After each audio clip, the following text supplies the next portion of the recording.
दादाजी, आपकी हिम्मत कैसे हुई मेरे पापा की अलमारी से रुपए निकालने की? अगर आपको रुपए की जरूरत थी तो आप मुझसे मांग लेते, मैं दे देता। इस तरह चोरी छुपे रुपए निकालने की क्या जरूरत थी? माफ कर दो बेटा, दोबारा ऐसी गलती कभी नहीं करूंगा। हाँ दादाजी, दोबारा ऐसी गलती ना हो आपसे। इस बात का ध्यान रखिएगा, नहीं तो मैं कुछ ऐसा करूंगा कि आप उसको जिंदगी भर नहीं भूल पाएंगे। ठीक है बेटा, बोलकर श्याम प्रसाद जी अपने रूम में चले गए। आज श्याम प्रसाद जी की आंखों में आंसू थे, क्योंकि आज उनके पोते ने उन पर चोरी का इल्जाम लगा दिया था। श्याम प्रसाद जी चुपचाप अपने बेड पर लेट गए और अतीत की गलियारों में खो गए। श्याम प्रसाद गांव में रहते थे। उनकी शादी अनुपमा से हुई थी। अपनी जीविका चलाने के लिए श्याम प्रसाद जी खेती करते थे।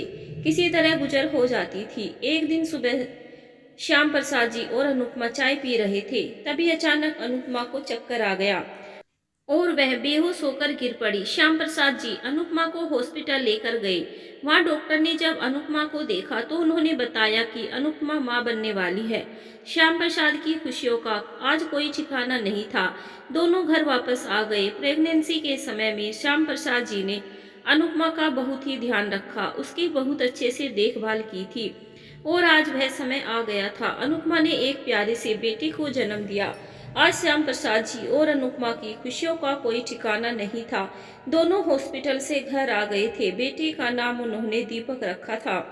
धीरे धीरे करके दिन गुजर रहे थे और दीपक बड़ा हो रहा था। एक दिन श्याम प्रसाद जी ने अनुपमा से कहा, अनुपमा, अब हमारा दीपक 3 साल का हो गया है। अब हमें उसे अच्छे स्कूल में डाल देना चाहिए। हाँ, आप सही कह रहे हैं, लेकिन हमारे पास इतने पैसे भी नहीं है कि हम उसको एक अच्छे से स्कूल में पढ़ा सके। तभी श्याम प्रसाद जी ने अनुपमा से कहा, अनुपमा, मैंने कुछ सोचा है। क्या सोचा है? आपने मुझे भी तो बताए। अनुपमा, मैं चाहता हूँ कि हम दोनों शहर में जाकर रहे। वहाँ पर मैं काम कर लूँगा और अपने बच्चे को पढ़ा लिखा कर इस काबिल बनाऊँगा कि उनको किसी के आगे हाथ न फैलाना पड़े, वह अपने पैरों पर खड़े हो सके। ठीक है, जैसा आपको सही लगे वैसा ही कीजिए। दोनों ने जरूरत का थोड़ा सामान अपने बैग में भर लिया और गांव से शहर की तरफ निकल लिए। शहर पहुंचकर उन्होंने एक कमरा किराए पर ले लिया, उसी में रहने लगे। धीरे धीरे करके 1 हफ्ता गुजर गया था। श्याम प्रसाद जी को अभी तक कहीं काम नहीं मिला था। जो रुपए वे लोग गांव से लेकर आए थे वह रुपए भी खत्म हो गए थे। उसके बाद 2 दिन श्याम प्रसाद जी ने मजदूरी कर ली। मजदूरी करके कुछ पैसे मिल गए थे, जिससे उनके खाने पीने का इंतजाम हो गया था। और फिर अगले दिन श्याम प्रसाद जी को एक ढाबे पर नौकरी मिल गई। उस ढाबे का मालिक बहुत ही अच्छा था। उसने श्याम प्रसाद को एडवांस में कुछ पैसे दे दिए, क्योंकि श्याम प्रसाद जी ने उनको अपनी स्थिति बता दी थी। धीरे धीरे करके श्याम प्रसाद जी को काम करते हुए 6 महीने बीत गए। अनुपमा ने थोड़े बहुत पैसे की बचत कर ली थी। एक दिन अनुपमा ने श्याम प्रसाद जी से कहा, सुनिए, ऐसे कब तक काम चलेगा? मुझे लगता है हमें कुछ अपना काम शुरू कर देना चाहिए। ठीक है अनुपमा, मुझे खाने के बारे में थोड़ी समझ आ गई है। अगर तुम चाहो तो हम खाने का ठेला लगा सकते हैं। और वैसे भी तुम तो खाना बहुत अच्छा बना लेती हो। वहाँ ढाबे पर सब लोग तुम्हारे खाने की बहुत तारीफ करते हैं। जो खाना मैं वहाँ लेकर जाता हूँ वो सब लोग वह खाना खा लेते हैं और मैं उन लोगों के टिफिन से खा लेता हूँ। श्याम प्रसाद जी ने दीपक का एडमिशन स्कूल में करा दिया था। दीपक स्कूल चला जाता था। श्याम प्रसाद जी और अनुपमा दोनों मिलकर खाने का ठेला चलाने लगे। खाने का ठेला उन लोगों ने अपने बेटे दीपक के स्कूल के सामने लगाया था। वहाँ पर बहुत से बच्चे ऐसे थे जो देसी खाना खाना पसंद करते थे, जैसे दाल चावल सब्जी रोटी। अनुपमा वही सब बनाती थी, इसीलिए लोग उसके ठेले के पास आकर खाना खाने लगे और उनका काम बहुत अच्छे से चल गया। दीपक भी अपने मम्मी पापा को वहाँ पर देखकर खुश हो जाता था। धीरे धीरे करके इसी तरह 2 साल गुजर गए। अब श्याम प्रसाद जी का ठेले का बिजनेस अच्छा खासा चल गया था। अब उन्होंने दूसरी जगह पर एक दुकान किराए पर ले ली और उसमें एक रेस्टोरेंट खोला। अनुपमा और श्याम प्रसाद जी दोनों मिलकर दिन रात मेहनत कर रहे थे। और कहते हैं ना, जो मेहनत करता है उसको मेहनत का फल मिलता ही है। आज श्याम प्रसाद जी के पास 4 लड़के और काम करते थे। श्याम प्रसाद जी और अनुपमा अपने बिजनेस को बढ़ाने में लगे हुए थे। और उधर दीपक अपनी पढ़ाई में लगा हुआ था।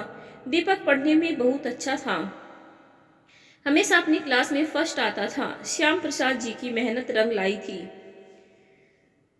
आज उनके पास 2 रेस्टोरेंट और रहने के लिए एक बड़ा सा मकान है। दीपक का इंटर कंप्लीट हो गया था और वह आगे की पढ़ाई करने के लिए अमेरिका चला गया था। इसी तरह से हंसी खुशी से दिन गुजर रहे थे और फिर दीपक एमबीए करके इंडिया वापस आ गया। सभी लोग साथ में बैठ के खाना खा रहे थे। तभी दीपक ने अपनी मम्मी पापा से कहा, पापा अब आप लोग आराम कीजिए, अब ये सारा बिजनेस मैं संभाल लूँगा। आप लोगों ने बहुत मेहनत की है, अब आपका बेटा बड़ा हो गया है, आप लोगों को बिल्कुल भी चिंता करने की ज़रूरत नहीं है। अरे नहीं बेटा, दोनों रेस्टोरेंट का भार अभी मैं तुम्हारे कंधों पर नहीं डाल सकता। एक रेस्टोरेंट पर अनुपमा जी बैठी थी और एक रेस्टोरेंट पर श्याम प्रसाद जी। पापा आपको अपने बेटे पर भरोसा नहीं है। नहीं बेटा, बात भरोसे की नहीं है। अभी अभी तो तुम अमेरिका से एमबीए करके इंडिया आए हो, थोड़े दिन मौज मस्ती कर लो, इसके बाद तो यह सब तुम्हें को ही संभालना है। नहीं पापा, अब मैं बिजनेस संभालूंगा, आप और मम्मी सिर्फ आराम करेंगे। जब से मैं समझदार हुआ हूँ तब से मैंने देखा है आप दोनों ने बहुत मेहनत की है, आप दोनों ने बहुत काम कर लिया। बेटे की जिद के आगे श्याम प्रसाद जी और अनुपमा जी को झुकना ही पड़ा। उन्होंने सारा बिजनेस का भार अपने बेटे के कंधों पर डाल दिया। दीपक ने पूरा बिजनेस बहुत ही अच्छे से संभाल लिया था। एक दिन श्याम प्रसाद जी ने अनुपमा से कहा, अनुपमा अब हमें अपने बेटे की शादी कर देनी चाहिए। हमारा बेटा बहुत ही होनहार है, उसने पूरा बिजनेस संभाल लिया है। श्याम प्रसाद जी ने दीपक के लिए रिश्ते देखना शुरू कर दिया था।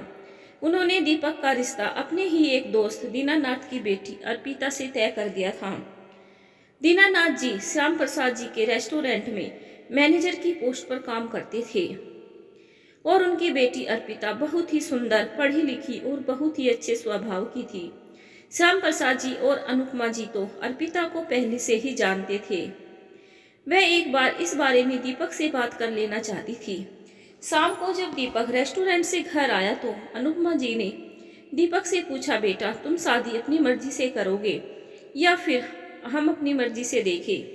माँ आपको जो लड़की पसंद आए आप मुझे बता देना, मैं वही शादी कर लूँगा। ठीक है बेटा, हम लोगों को दीनानाथ जी की बेटी अर्पिता बहुत ही पसंद है, अगर तुम चाहो तो एक बार उससे मिल लो, अगर तुम्हें अच्छी लगे तो बता देना, हम रिश्ते की बात आगे बढ़ा देंगे। दीपक ने जैसे ही अर्पिता को देखा वह पहली नज़र में ही दीपक को पसंद आ गई थी और अर्पिता को भी दीपक पसंद आ गया था। दोनों की शादी तय हो गई। शादी का कार्यक्रम बहुत ही धूमधाम से संपन्न हो गया। अर्पिता श्याम प्रसाद जी के घर में उनकी बहू बनकर आ गई थी। दीपक ने बिजनेस संभाल लिया था और अर्पिता ने घर संभाल लिया था। दिन हंसी खुशी से बीत रहे थे।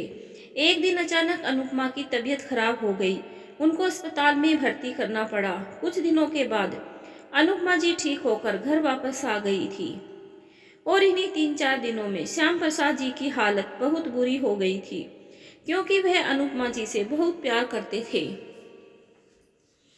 और अनुपमा जी के इस तरह बीमार हो जाने से वह अंदर ही अंदर घुटने लगे थे कि अगर उनकी अनुपमा को कुछ हो गया तो वह कैसे जिएंगे। अनुपमा जी अब पूरी तरह से ठीक हो गई थी। अर्पिता अपने सास ससुर का बहुत अच्छे से ध्यान रखती थी, बिल्कुल अपनी मम्मी पापा की तरह। श्याम प्रसाद जी को आज अपने आप पर गर्व हो रहा था। एक दिन श्याम प्रसाद जी और अनुपमा जी पार्क में टहलने गए थे। वहाँ उन्हें पार्क में एक छोटा सा बच्चा मिला, कोई उसे वहाँ छोड़कर चला गया था। अनुपमा जी ने वह बच्चा गोद में उठा लिया और आसपास पूछा, लेकिन उस बच्चों को लेने वहाँ कोई नहीं था। तो फिर वह दोनों पुलिस स्टेशन चले गए और वहाँ पर पुलिस को बताया कि यह बच्चा उनको पार्क में मिला है। उन्होंने बच्चे की कंप्लेंट दर्ज करा ली थी और बच्चे को ले जाने के लिए उन्हें दे दिया। श्याम प्रसाद जी और अनुपमा उस बच्चे को लेकर घर आ गई। जैसे ही अर्पिता ने मम्मी जी की गोद में एक बच्चे को देखा तो उसने तुरंत पूछा, मम्मी यह बच्चा किसका है और आप यहाँ क्यों लाए हैं? तो उन्होंने अर्पिता को बताया, बेटा इसे कोई पार्क में छोड़कर चला गया था, इसे लेने वाला वहाँ कोई नहीं था। इसीलिए हम दोनों इसको घर ले आए और पुलिस में कंप्लेन भी कर दी है। जैसे ही इसके माता पिता मिल जाएंगे हम बच्चे को उनको सौंप देंगे।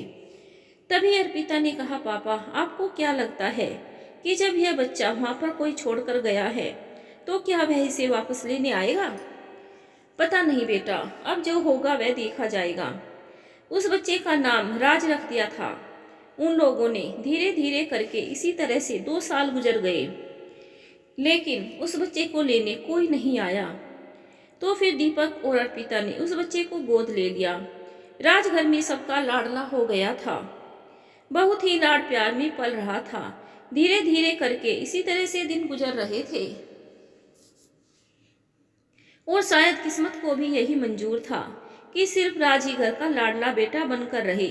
दीपक और अर्पिता की अपनी खुद की कोई औलाद नहीं हुई, लेकिन दीपक और अर्पिता ने राज को अपने बेटे से भी बढ़कर प्यार दिया।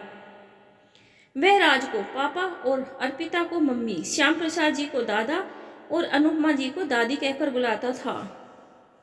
राज धीरे धीरे बड़ा हो रहा था और हद से ज्यादा लाड और प्यार मिलने के कारण थोड़ा थोड़ा बिगड़ने भी लगा था। राज जब भी जो चीज मांगता उसे वह चीज तुरंत मिल जाती थी, इसीलिए वह बहुत ही जिद्दी हो गया था, लेकिन अपने माता पिता और दादा दादी का सम्मान करता था। रेस्टोरेंट में कम बहुत ज्यादा बढ़ गया था, इसीलिए अब एक रेस्टोरेंट में दीपक और दूसरे रेस्टोरेंट में अर्पिता बैठती थी। अर्पिता रेस्टोरेंट जाने से पहले घर के सारे काम खत्म कर देती थी। राज अब कॉलेज जाने लगा था और वह उसकी दोस्ती कुछ ऐसे लोगों से हो गई जो बहुत ही बदतमीज किस्म के लड़के थे। वो बड़ों का सम्मान नहीं करते थे। राज भी धीरे धीरे उनके साथ रहकर वैसा ही होता जा रहा था। राज अपने मम्मी पापा से तो अभी भी डरता था, लेकिन अब वो दादा दादी को कुछ नहीं समझता था। आए दिन उनकी बेइज्जती करता था। दीपक और अर्पिता तो रेस्टोरेंट चले जाते थे और राज अपने दादा दादी की एक भी नहीं सुनता था। वह अपने दोस्तों को लेकर घर आता, बियर पीता, दोस्तों के साथ गाना बजाना, डांस पार्टी करता और फिर शाम तक सारी साफ सफाई कर देता, जिससे मम्मी पापा को कुछ पता ना चले। श्याम प्रसाद जी और अनुपमा जी अगर कुछ बोल देते, वह अपने दोस्तों के सामने ही उनकी बेइज्जती कर देता था और वह दोनों चुपचाप अपने कमरे में वापस चले जाते थे, कुछ भी नहीं कहते थे उसको। श्याम प्रसाद जी और अनुपमा जी दोनों रोज रोज की जिल्लत भरी जिंदगी जीकर दुखी रहने लगे थे। दीपक और अर्पिता को महसूस होने लगा था कि उनके मम्मी पापा अब दुखी रहते हैं। उनके चेहरे से धीरे धीरे मुस्कुराहट गायब हो रही है, लेकिन उनकी समझ में नहीं आ रहा था कि ऐसा क्यों हो रहा है। एक दिन दीपक और अर्पिता दोनों ने मम्मी पापा से पूछा, मम्मी पापा क्या राज आप लोगों को परेशान करता है या फिर कुछ कहता है? क्योंकि अब मैं नोटिस कर रही हूँ कि धीरे धीरे आपके चेहरे से मुस्कुराहट गायब हो रही है। सब ठीक तो है ना? श्याम प्रसाद जी बोले, बेटा सब ठीक है, कोई बात नहीं, बुढ़ापा आ गया है, इसी वजह से मुस्कुराहट कम हो गई है। मम्मी और पापा की बातें सुनकर अर्पिता और दीपक को उनकी बातों पर विश्वास नहीं हो रहा था, लेकिन मम्मी पापा की बात मानकर वह दोनों अपने कमरे में चले गए। राज ने सारी बातें सुन ली थी और वह समझ गया था कि अब वह कुछ भी करे कोई उसे रोकने वाला नहीं है और दादा दादी तो मम्मी पापा से शिकायत भी नहीं करेंगे। एक दिन की बात है, अर्पिता और दीपक रेस्टोरेंट चले गए थे। राज घर पर ही था। आज कुछ उसके दोस्त आने वाले थे, इसीलिए राज ने पार्टी की पूरी तैयारी कर ली थी। उन लोगों की पार्टी चल रही थी। तभी श्याम प्रसाद जी पानी लेने किचन में आ गए। श्याम प्रसाद जी पानी लेकर किचन में अपने रूम में जा रहे थे। तभी वह एक टेबल से टकरा गई और उनकी पानी की बोतल राज की दोस्त रिया पर जा गिरी। वह बहुत ही ज्यादा गुस्सा हो गई थी और श्याम प्रसाद जी को उल्टा सीधा बोलने लगी थी, राज तुम्हारा इस घर पर बिल्कुल भी कंट्रोल नहीं है। यह बुढ़ा हमारी पार्टी में कहाँ से आ गया? दादाजी यह सब क्या है? जब आपको सही से चलना नहीं आता तो आप अपने रूम से बाहर क्यों निकलते हैं? बेटा रूम में पानी खत्म हो गया था और तुम्हारी दादी को बहुत तेज प्यास लगी थी, इसीलिए पानी लेने चला आया। दादाजी अगर आप लोग थोड़ी देर पानी नहीं पीते तो मर नहीं जाते? थोड़ा रुक नहीं सकते थे? हमारी पार्टी खत्म हो जाती है, उसके बाद ले जाते पानी। श्याम प्रसाद जी को तो यकीन ही नहीं हो रहा था कि राज उनसे यह सब कह रहा है। अनुपमा खड़ी खड़ी ये सारी बातें सुन रही थी। आज अनुपमा की आंखों में आंसू थे। आज अनुपमा से श्याम प्रसाद जी की बेइज्जती बर्दाश्त नहीं हुई और वह बाहर आ गई और राज की खींच के एक थप्पड़ लगा दिया।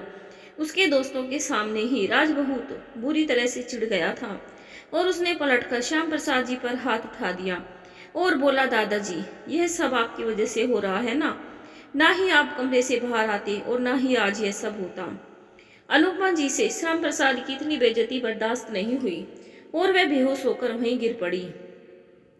श्याम प्रसाद जी ने दीपक को फोन किया और बताया, बेटा, तुम्हारी माँ बेहोश हो गई है, जल्दी से घर आ जाओ। और इतने में ही दीपक ने अर्पिता को फोन करके बता दिया कि माँ बेहोश होकर गिर गई है, जल्दी से घर पहुंचो।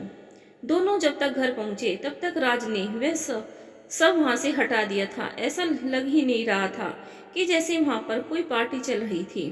अनुपमा को जल्दी से अस्पताल ले जाया गया तो वहां पता चला कि अनुपमा जी को हार्ट अटैक आया है। यह सुनकर दीपक और अर्पिता सुन रह गए थे। उन्हें समझ में नहीं आ रहा था कि ऐसा कैसे हो सकता है, लेकिन श्याम प्रसाद जी तो समझ गए थे कि ऐसा क्यों हुआ है। उन्होंने उसकी ऐसी हालत देखकर श्याम प्रसाद जी अंदर ही अंदर घुट रहे थे। उनका एक मन कर रहा था कि वह दीपक को सब कुछ बता दे, राज उनके साथ कैसा व्यवहार करता है, लेकिन वह ऐसा नहीं कर पाए। उन्होंने दीपक को कुछ नहीं बताया। लेकिन इतना सब होने के बाद दीपक और अर्पिता के मन में सोच लिया था कि सच क्या है वो पता करके ही रहेंगे। आखिर उनकी मम्मी को इतना बड़ा हार्ट अटैक कैसे आया, ऐसा क्या हुआ था घर में जिसकी वजह से यह सब हुआ। 2 दिन हॉस्पिटल में गुजर गए थे और अनुपमा जी अब थोड़ी ठीक थी। तीसरे दिन दीपक रेस्टोरेंट चला गया। वहाँ हॉस्पिटल में अर्पिता के पास रुपए नहीं बचे थे, इसीलिए अर्पिता ने श्याम प्रसाद जी से कहा, पापा, आप घर चले जाइए और अलमारी से रुपए निकाल कर ले आइए, मैं हाँ मम्मी जी का ध्यान रखती हूँ।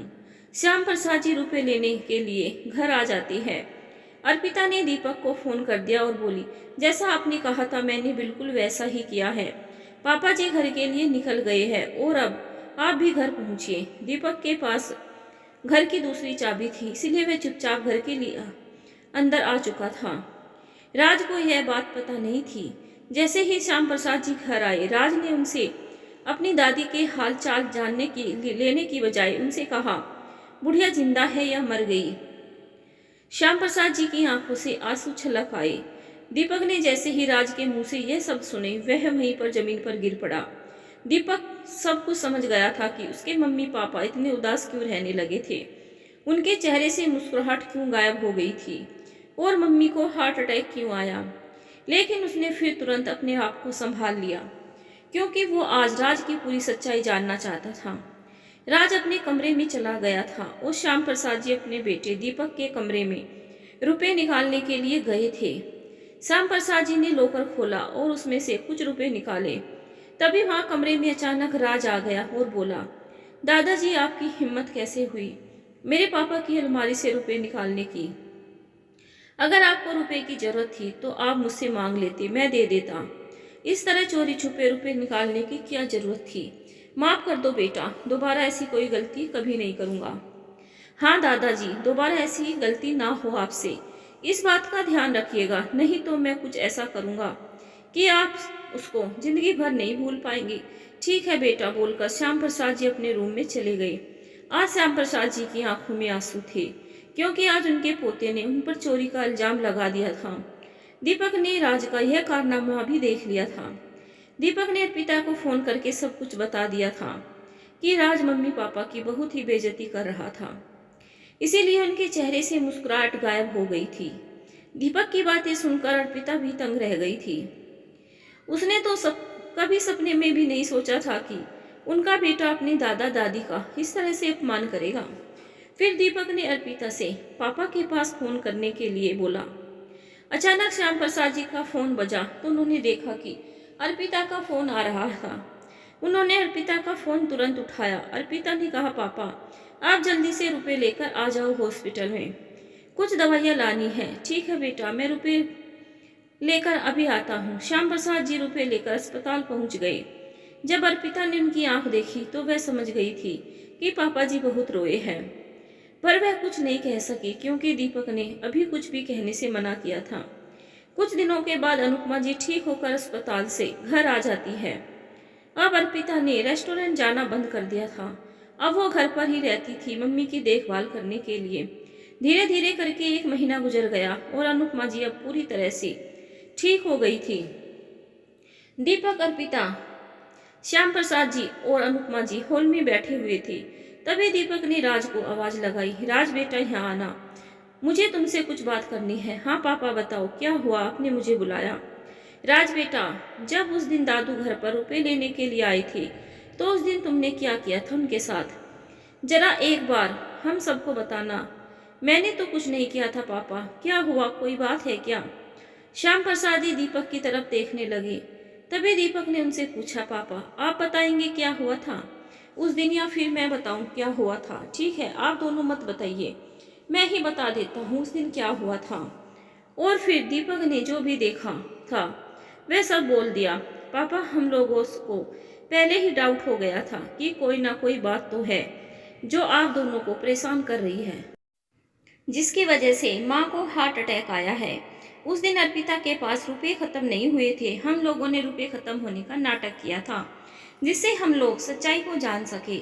और आपसे पहले ही उस दिन मैं घर आ चुका था और मैंने सब देख लिया था। राज ने यह सब सुना तो उसके पैरों तले से जमीन ही खिसक गई थी और वह दीपक से माफी मांगने लगा, पापा मुझे माफ कर दो, दोबारा ऐसी गलती कभी नहीं करूंगा। राज, तुमने अपने दादा दादी का अपमान नहीं, मेरे माता पिता का अपमान किया है और कोई मेरे माता पिता का अपमान करे यह मैं बिल्कुल भी बर्दाश्त नहीं कर सकता, चाहे फिर वह मेरा बेटा ही क्यों ना हो।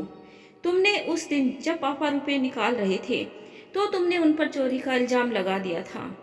तुम्हें तो पता ही नहीं है राज, वो रुपए पापा के ही हैं। यह रेस्टोरेंट, यह घर सब पापा की कमाई का है, मैंने कुछ भी नहीं किया है, मैंने तो सिर्फ उसकी देखभाल की है। लेकिन मम्मी पापा ने उसे अपने खून पसीने की कमाई से बनाया है। आज तुम्हारी हिम्मत कैसे हुई मेरे मम्मी पापा का अपमान करने की? दीपक आज बहुत गुस्से में था, उसने राज को एक थप्पड़ लगा दिया। राज, तुम जानते हो तुम कौन हो? और वो राज को उसकी सच्चाई बताने जा रहा था। तभी श्याम प्रसाद जी ने दीपक को रोक दिया। तुमने जिस धन दौलत के लिए अपने दादा दादी का अपमान किया, वह धन दौलत तो तुम्हारी है ही नहीं, वह तो उन्हीं की है। और फिर जब मैं इस पर मेरा कोई अधिकार नहीं है तो फिर तुम्हारा अधिकार कैसे हो गया? राज को आज अपने किए पर बहुत पछतावा होने लगा था। वह श्याम प्रसाद जी और अनुपमा जी के पैरों में गिरकर माफी मांगने लगा और उन सब ने फिर राज को माफ कर दिया।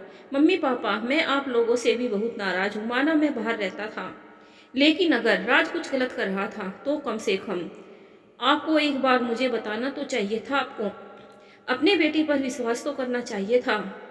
और पापा, आपका तो हक बनता था कि जिस दिन राज ने अपनी आपकी बेइज्जती की थी उसी दिन आपने अगर उसको 2 थप्पड़ लगा दिए होते तो उसकी इतनी हिम्मत नहीं पड़ती।